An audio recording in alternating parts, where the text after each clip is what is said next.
Турслет школьников города Якутска проводится ежегодно. Его проводит Управление образования города Якутска, станция юных туристов Сахалин-Кир и Министерство чрезвычайных ситуаций Республики Саха-Якутия. На турслете программа состоит из нескольких видов. Это такие виды, как спортивное ориентирование, туристская техника, поисково-спасательные работы,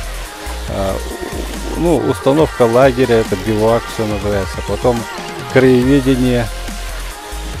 В основном вот такие виды. Участвуют школьные команды города Якутска. Вот в этом году участвуют 10 школьных команд. Всего где-то около 100 участников.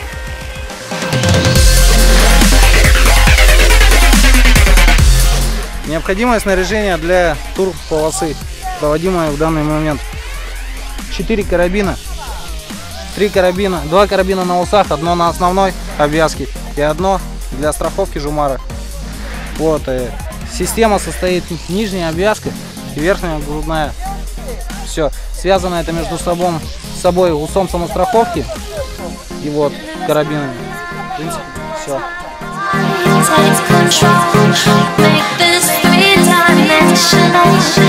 Here and now.